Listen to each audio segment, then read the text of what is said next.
안녕하세요. 맨수르입니다. 8월달의 마지막 날 8월 31일 월요일 8월달의 마지막 장이 열리는 이 시점에 한번 주말 동안 나왔던 저번 주에 나왔던 뉴스 이슈 두 가지를 가지고 한번 썰을 풀고 나서 시장에 임했으면 9월 시장을 대비했으면 하는 마음에서 두 가지 썰을 풀려고 한번 영상을 만들어 봤습니다.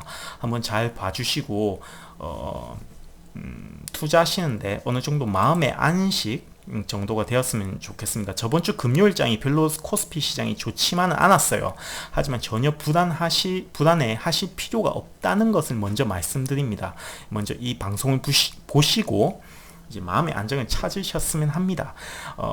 공매도 금지가 연장된 소식하고요. 연준의 평균 물가 목표제가 도입됐다는 이 두 가지 소식이 우리 투자자들의 심리 안정에 얼마나 도움이 될지 한번 생각해보고 우리 증시가 어떻게 나아가야 될지 어떻게 투자를 해야 될지 약간의 팁을 섞어서 한번 썰을 풀어보도록 하겠습니다. 결국은 결과를 먼저 말씀드리면 수급과 코로나 확진자 수만 우리는 꾸준하게 보면서 계속 주시하면서 투자를 이어나가면 됩니다. 그것이 저의 결론이고 왜 그런지 한번 살펴보도록 하겠습니다. 자, 첫 번째 썰은 공매도 금지가 연장이 되었습니다. 9월 15일까지 공매도 금지가 계속 이어지다가 9월 16일부터 해제가 되기로 했는데 이게 이제 6개월 더 연장돼서 내년 3월 15일까지로 공매도 금지가 계속 이어지는 걸로 이제 결과가 나왔어요. 원래 저번 주 한 일주 전에 제가 다시 한번 이 이슈를 가지고 말을 했었던 적이 있는데 공매도 금지가 계속 될 경우와 공매도 금지가 해제됐을 때의 그 장단점을 말씀드렸어요. 먼저 공매도 금지가 해제가 된다면 이제 공매도 금지가 이제 계속 다시 이어진다면 공매도 금지가 다시 시작이 된다면 모든은 아니겠지만 일부 개인 자금들이 해외로 돈이 빠져나갈 가능성이 있다는 것과 만약 공매도 금지가 연장이 된다면 계속 공매도를 못하게 막는다면 외국인의 수급이 조금 막힐 수 있다는 그런 단점 추가로 해서 MSCI 모건 스탠리 캐피털 인터내셔널 MSCI 지수에서 우리나라 지수가 평가상 불이익을 받을 수 있다는 이런 단점이 있다는 것, 공매도를 금지했을 때 이런 단점이 있다는 것도 말씀드렸습니다. 결국 결과는 공매도 금지가 내년 3월 15일까지도 연장이 되는 걸로 계속 공매도가 금지가 되는 걸로 결과가 나왔어요. 금융당국의 발표에 따르면 공매도 금지 대상에는 유가증권, 코스피죠, 코스닥, 코넥스 시장 결국 시장 전체의 상장 종목에 다 공매도 금지를 하겠다라고 했던 거고요. 예외를 약간 준다면 유동성이 낮은 주식 파생 상품에 대한 시장 조성에 대해서는 공매도를 예외를 인정하겠다. 유동성이 낮은 주식에는 공매도를 예외하겠다. 공매도의 장점 중에 하나가 유동성 공급이 활발해질 수 있다라는 장점을 어느 정도는 허용하겠다라는 측면에서 그런적인 면에서 이제 허락을 해준 것 같아요. 자, 그리고 ETF 등에 대한 유동성을 강조하죠. 공매도의 장점입니다. 공매도의 장점이 유동성이라는 거죠. 유동성 공급이 원활해질 수가 있다라는 장점은 허용하겠다는 측면에서 고무적이다. 나쁜 거는 빼고 좋은 거는 도입하겠다는 취지죠. 대신에 불법 공매도 처벌은 강화하겠다는 거예요. 불법 공매도라는 거는 인터넷에 찾아보시면 나옵니다. 불법적으로 이제 또 공매도를 악용한 이 공매도의 순수 장점은 유동성 공급에서 선물 시장을 대체할 수 있는 유동성이 확보할 수 있다는 점에서 긍정적이지만 불법적으로 이렇게 개미들을 탈취하는 이런 약간 꼼수 쓰시는 분들이 있어요. 이런 분들에 대해서는 처벌을 강화하겠다. 그런 점에서 조금 이제 개인 투자자들한테는 이런 불합리한 불공정한 이런 처우를 개선하겠다는 것을 이제 암시적으로 내재하고 있죠. 그에 이 공매도 금지에 따른 공매도 금지 연장에 따른 공매도를 계속 금지하는 것에 대한 기대 효과는 결국 개인 수급이 개인 수급이 계속 지속될 수 있다라는 장점이 있을 수 있고요. 한마디로 개인 수급의 불확실성을 해소할 수 있다. 개인 수급을 계속 유지할 수 있다. 개인들이 시장에 이탈하지 않게 계속 잡아둘 수 있다라는 장점이 있고요. 단점도 있습니다. 아까 말씀드렸던 대로 외국인이 해치 수단으로 이 공매도, 외국인의 해치 수단으로 이 공매도를 이용하는 거에서는 약간 제한을 두기 때문에 외국인의 수급에 있어서는 조금 제한적이다. 결국 이 외국인들은 우리나라 수출주들에 주로 투자를 많이 하죠. 수출주에게는 약간 조금의 좀 제한이 있지 않을까. 코스닥에 해당되는 내용입니다. 코스피는 그래도 선물 시장이 있기 때문에 어느 정도 수급이 괜찮을 겁니다.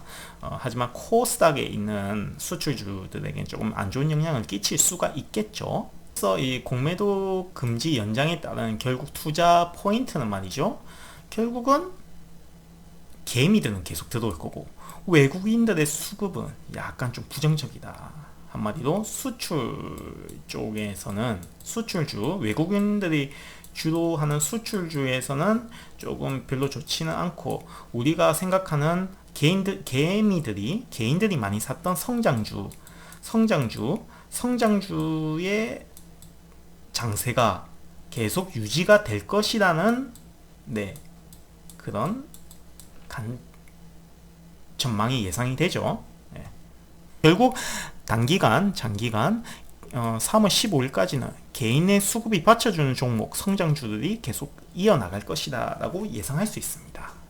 자, 다음 이슈는요. 연준이 27일, 28일날 인플레이션 목표치를 평균으로 전환했다고 연준의 평균 물가 목표제가 도입된 것에 대한 이슈입니다. 연준이 최근에 이제 금리가 지금 거의 0%가 되고 있죠. 미국의 연준의 0%가 유지되고 있는데 이 연준의 그 존립 목표가 바로 물가 안정입니다. 첫 번째가 물가 안정입니다. 이 연준은 미국의 금리를 올렸다가 내렸다가 조정을 하죠. 그 조정 기준은 무조건 물가입니다. 물가.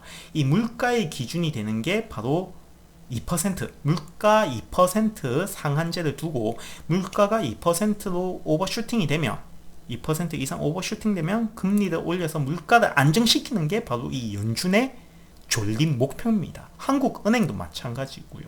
모든 전 세계의 중앙은행의 목표는 물가 안정입니다.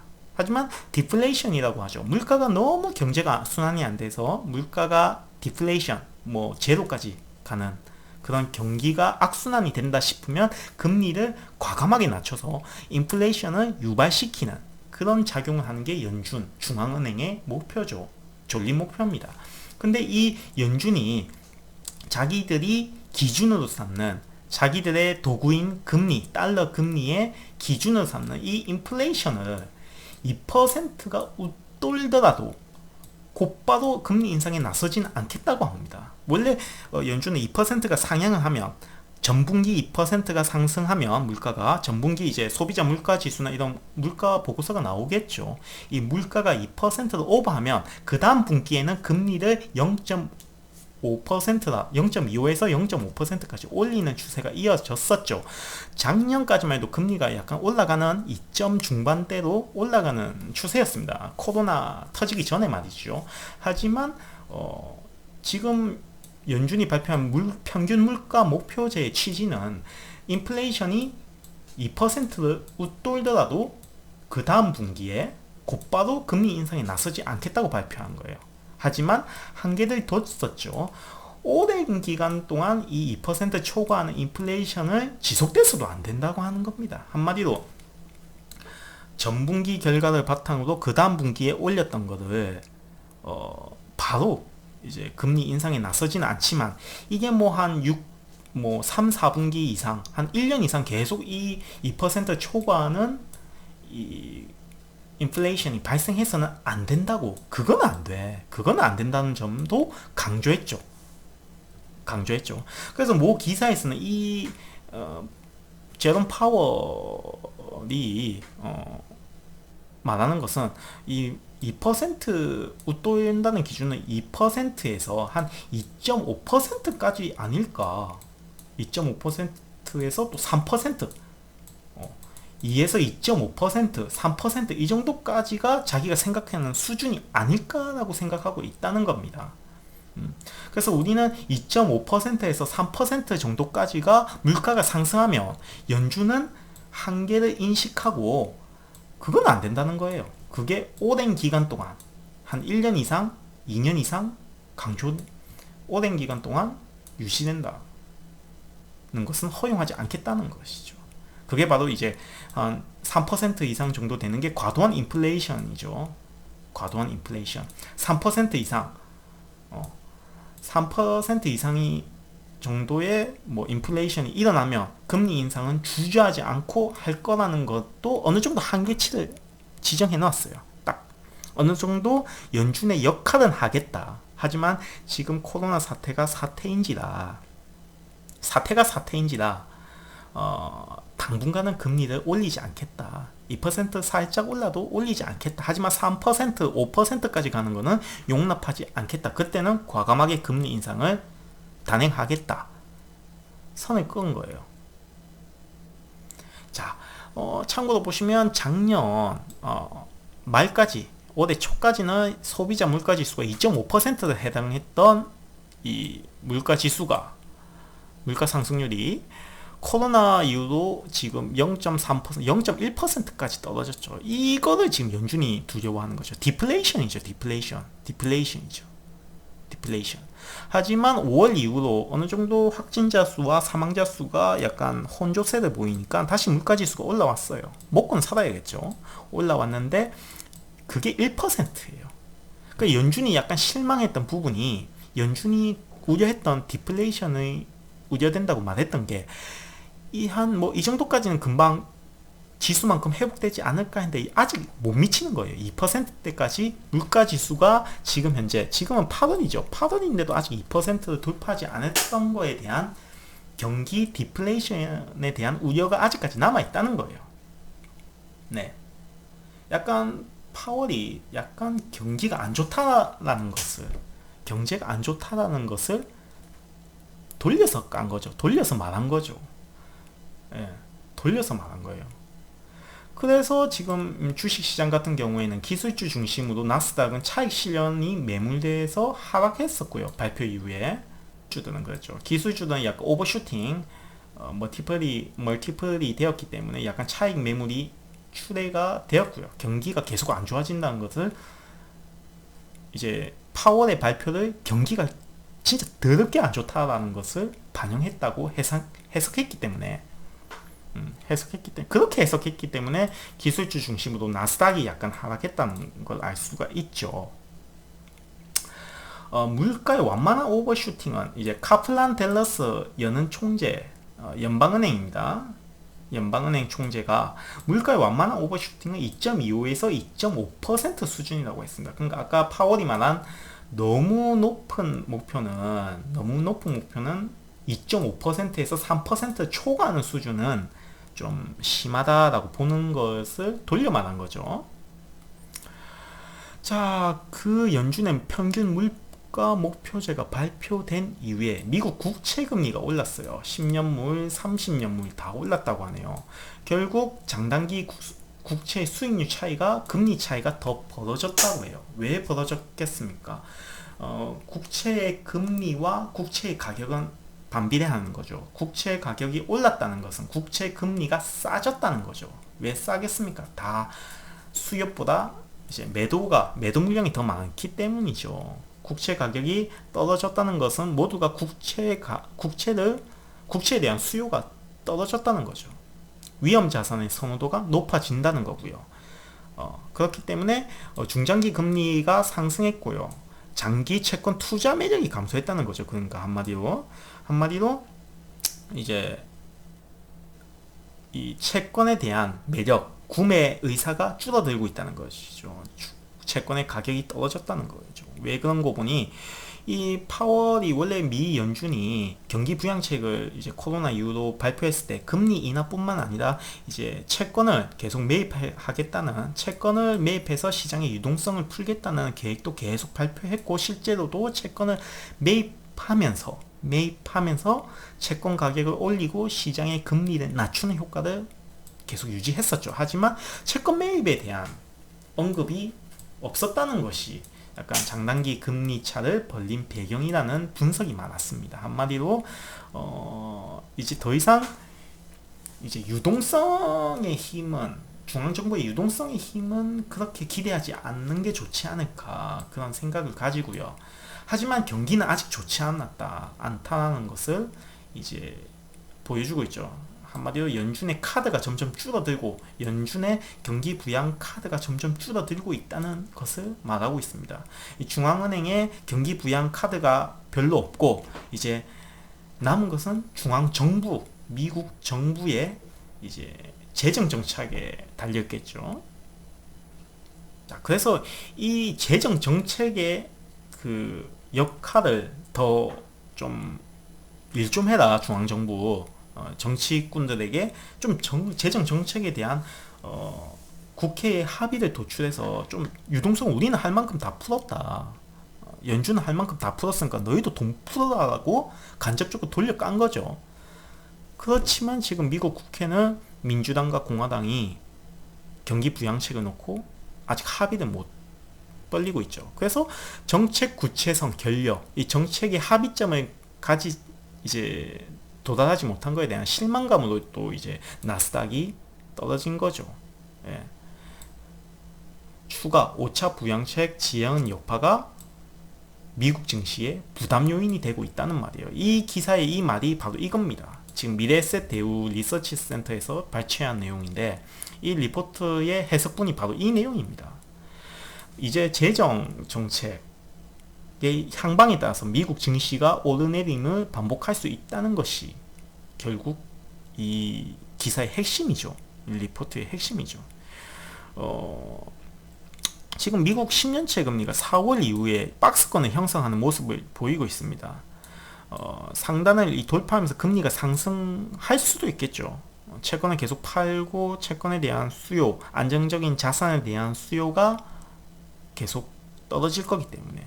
하지만 이 미 국채 금리가 이렇게 장기 채권의 금리가 상승하는 게 올바른 시장의 방향입니다. 그렇지만 이 미국채 10년 금리가 계속 상승되면 연준의 금리 압박, 기준금리 인상의 압박이 강해지는 겁니다. 장기 국채 금리가, 시장 금리가 상승하면 말이죠.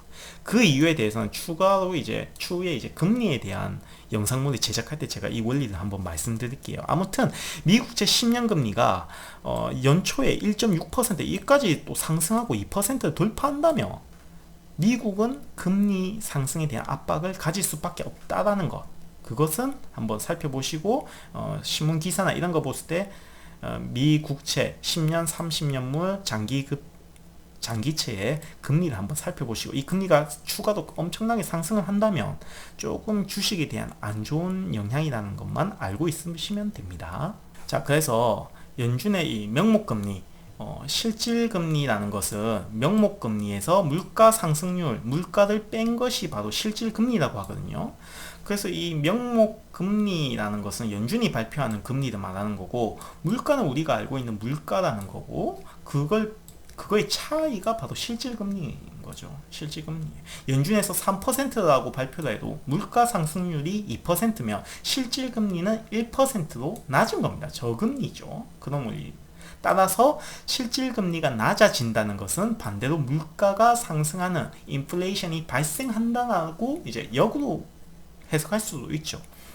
이 물가라는 것은 원자재 가격, 에너지 가격, 식료품, 곡물 가격을 이 가격의 평균치라고 해야 되나요? 이 가격의 지수를 통틀어서 물가라고 할 수가 있습니다. 이 원자재 가격이나 에너지 가격, 식료품 가격이 오르면 물가가 오른다고 할 수가 있겠죠.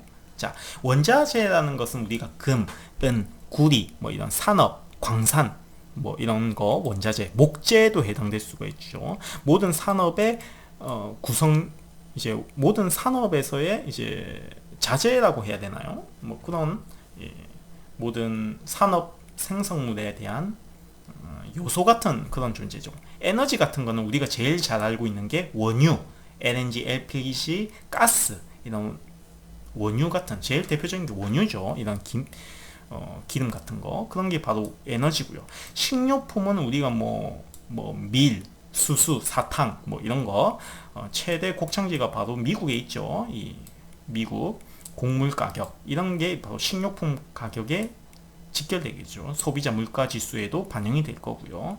그래서 이 모든 것들의 구성, 이 모든 요소들이 결합해서 이 물가라는 것을 형성하게 됩니다. 근데 지금 현재는 어떻습니까? 연준이 이 평균 물가 목표제를 당분간 2% 이상 올라가더라도, 평균 물가가 올라가더라도 금리를 인상하지 않겠다는 것은 물가가 엄청나게 개판이라는 거거든요. 물가가 엄청나게 개판이라는 것은 디플레이션이다. 왜 그런가? 원자재 가격 떨어지고, 에너지 가격 떨어지고, 식료품, 곡물 가격이 떨어졌다. 왜? 수요가 다 낮으니까. 수요가 낮으니까. 왜 수요가 낮아졌느냐? 코로나 때문에 사람들이 고용률이 떨어지기 때문에 뭐 차를 타고 돌아다니지도 않고 뭐 소비재들을 구매하지도 않았기 때문에 수요가, 원자재와 에너지도 떨어지게 될 거죠. 결국 서민 경제, 실물 경제가 돌아가지 않기 때문에 이 세 가지 요소들의 가격이 올라가지 않는다. 따라서 물가가 떨어졌다는 거죠. 많이 디플레이션 되어 있다. 그렇기 때문에 연준은 이런 평균 물가 목표제라는 것을 도입하게 되었죠.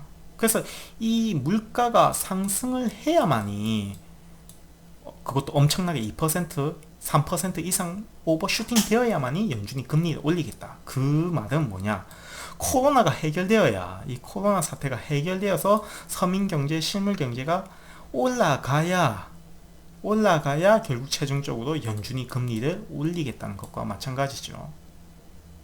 그렇죠. 결국 원초적인 이 경제의 제일 트리거는, 경제 회복의 트리거는 바로 코로나 박멸이죠.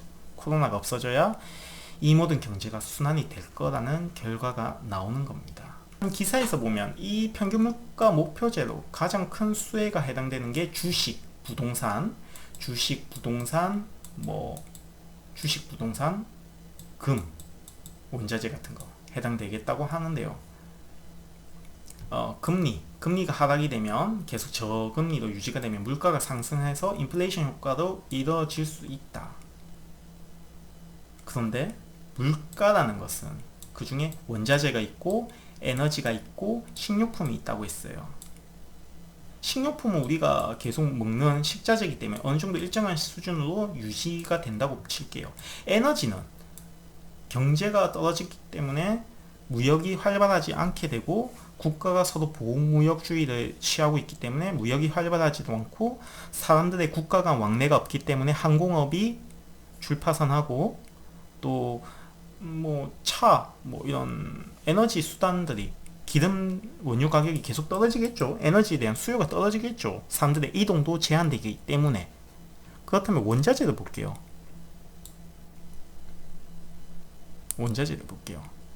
이 원자재, 은, 구리 가격, 은은 좀 제외하고요.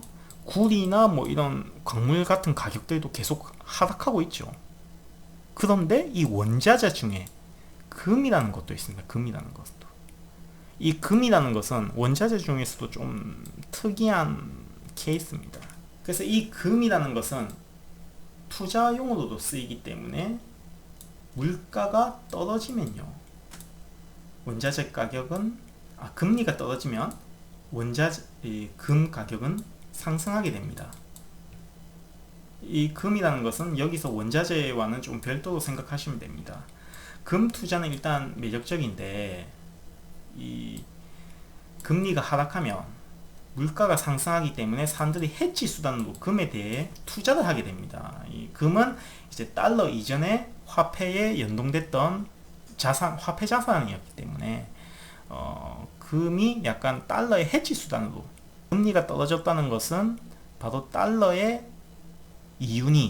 이윤율이 떨어지는 거기 때문에 그에 대한 해지 수단으로 사람들이 금에 대해 투자가 유지될 거라는 것이 전망이죠. 금은 계속 투자가 유지될 거다. 그렇죠? 그렇기 때문에 금에 대한 투자는 계속 유효해 보입니다. 금에 대한 투자는 말이죠.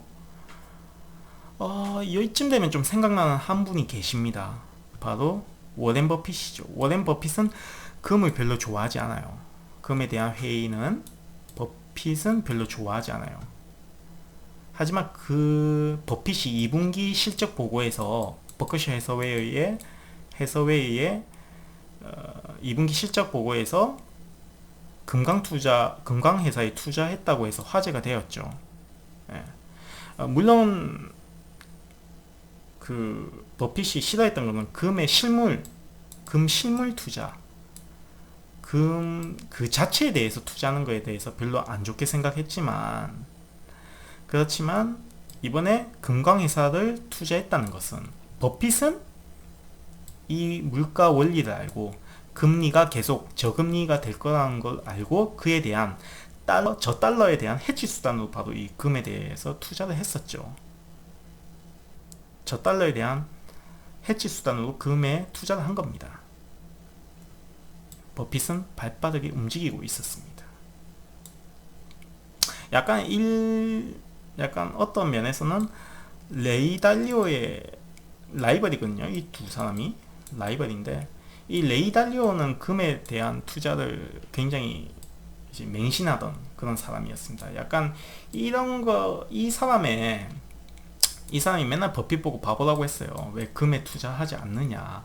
그래서 이 버핏이 약간 삐져가지고 약간 금을 사야 된대. 금 현물을 사고 싶은데, 금을 사고 싶은데, 약간 자기의 투자 철학이라는 그런 명분을 내세워서 레이 달리오의 자존심을 잃지 않기 위해서 약간 이 금강 회사에 간접적으로 투자했다라는 썰도 있고요. 제 생각에는 이 금강 회사가 금만 캐는 회사가 아닐 겁니다. 그 캐나다 회사인데 금만 캐는 게 아니라 우리가 말했던 이 원자재 뭐 금, 은, 구리 뭐 이런 것들도 이제 취급하는 회사였을 거예요. 그렇기 때문에 이 원자재의 가격이 미래에는 상승할 것이다. 왜? 이 코로나가 회복이 된다면 원자재 가격도 오를 거고 에너지도 오를 거고 식료품 가격도 오를 거기 때문에 이 코로나가 한 내년이나 추후에는 무조건 잡힐 것이라는 그런 예상을 가지고 이 원자재에 먼저 선투자한 게 아닌가, 원자재 회사, 금강회사에 투자한 게 아닌가, 그렇게 저는 생각이 되어집니다. 버핏은 이제 코로나 회복을 대비하고 있다라고 볼 수 있죠. 이론상으로도 저금리가 계속 유지될 거라고 생각하고 있었을 거고요. 그렇기 때문에 버핏은 발빠르게 움직였다라고 볼 수가 있습니다. 말 그대로 오늘이 아니죠. 8월 29일 날 주말에는 금 가격이 다시 상승하는 모습을 보여주었습니다. 금리가 계속 유지될 거라고, 물가가 상승이 되어도 저금리는 계속 유지될 거라는 그런 제롬 파월의 발표에 따라서 이 평균 물가 목표제에 따라서 달러 약세가 계속 유지가 되었고요. 그에 따라서 금도 상승해버렸죠. 그리고 채권 가격도 안정을 보였습니다. 채권 가격도 미 국채가가 안정을 보였었어요. 한마디로 월말 매수와 어느 정도 이제 미 국채에도 이제 수요가 몰리면서 안정을 보였다는 좋은 기사가 다행히 주말 동안 나왔습니다. 파월 의장이 이 고용에 대해서 언급을 좀 많이 했어요. 이번 발표에 대해서 부족한 고용에 대한 평가를 금리 인상에 대한 거에 반영을 적극적으로 하겠다는 거예요. 그러니까 물가뿐만 아니라 고용 지표도 계속 관찰하겠다고 말한 거에 대해서는 한번 우리도 고용 지표에 대해서 계속 봐줘야겠다. 한마디로 고용 지표가 다시 회복된다면, 고용 지표, 실업률 뭐 이런 것들이 코로나 이전으로 회복된다면 그에 따른 물가 상승률도 계속 유지가 될 거고 결국 금리는 추후에 올리겠다는 그런 말이죠. 장기적으로 봤을 때 금리는 뭐 코로나만 해결된다면 다시 올리겠다는 거죠. 그러니까 어떻게 보면 코로나가 유지되는 그 기간이 증시 상승기의 마지막 고비가 되지 않을까 그렇게 생각이 듭니다. 자, 그래서 한 기사를 발췌해 봤는데요.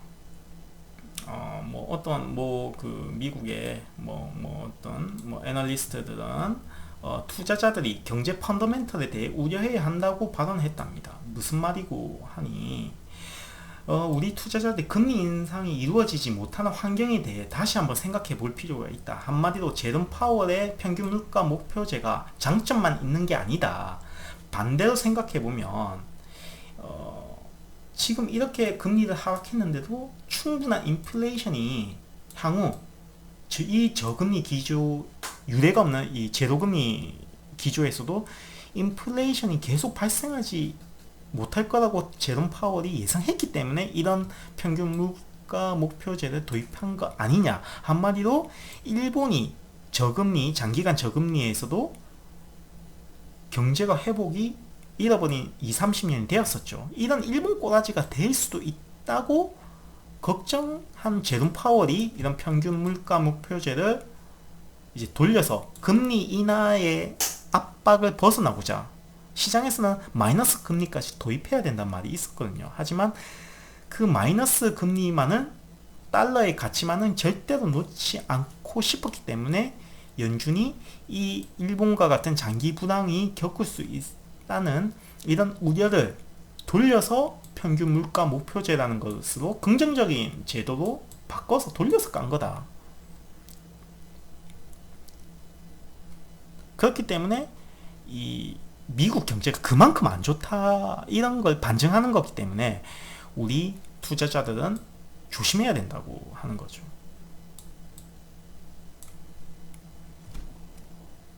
그 말이 맞아요. 근데 맞죠? 그만큼 미국 경제 상황이 안 좋다는 거. 그래서 이 기사에서는 가치주들 좀 보자.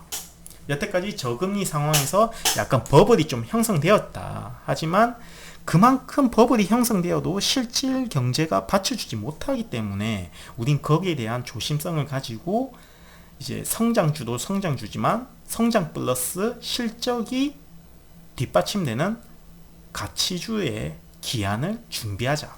가치주. 제가 항상 말한 가치주 뭐가 있습니까? 가치주의 진주 SK텔레콤이 있습니다. 이 SK텔레콤 결국 오늘 이 약간 졸음이 밀려오는 이 와중에 제가 강조드리고 싶은 것은 바로 이 SK텔레콤입니다. SK텔레콤 여러분, SK텔레콤은 언택트, 성장주, 가치주 모든 거에 매력을 갖고 있습니다. 이 SK텔레콤 결국 연준의 평균 물가 목표제의 수혜주, 과장해서 수혜주는 SK텔레콤입니다, 여러분. 그래서 여러분들은 이제 물론 성장주도 성장주지만 거기에 따른 실적이 뒷받침되는 가치주들 실적도 한번 봐가면서 본인의 포트폴리오를 좀 조정하는 것이 유효해 보입니다. 그래서 우리는 올해 말 내년 초에 이제 가치주의 기한을 준비하는 그런 포트폴리오 형성을 해야 한다. 그 가치주에 제가 포트폴리오의 40%를 유지하라고 말씀드린 SK텔레콤 저번 주 좀 하락했죠. 하락했지만 이번 주 더 하락한다면 추가로 더 매수해서 40% 본인의 포트폴리오 40%까지 매수해서 평균 단가를 낮추는 게 유효해 보입니다. 삼성전자도 마찬가지고요. 삼성전자도 비록 수출주고 외국인 수급이 따르지 않을 거지만 그래도 평단가를 맞춰서 삼성은 한 30% 정도까지 유지하는 것이 좋아 보입니다. 40%, 30%. 나머지 둘이 합쳐서 70%. 나머지 30%는 또 다른 종목을 찾아서 헤매야겠죠. 그래서 일단 최선호주는 SK텔레콤, 두 번째는 삼성전자. 이렇게 포트폴리오 분산을 권해드립니다. 그리고 이 두 종목에 대한 리딩은 내일 다시 한번 영상을 제작하도록 하겠습니다. 조금 오늘 새벽에 방송을 출근 전이라 약간 횡설수설한 거 조금 양해 부탁드리고 내일 한번 다시 한번 SK텔레콤 삼성전자에 대한 이야기를 한번 나눠보죠. 결국 결론은 이 악재는 해소되었기 때문에 우리는 코로나 지표만 보고 수급과 코로나 이제 상황이 어떤지만 보고 시장을 바라봐야 되지 않을까. 그게 저 맨수르의 결론입니다.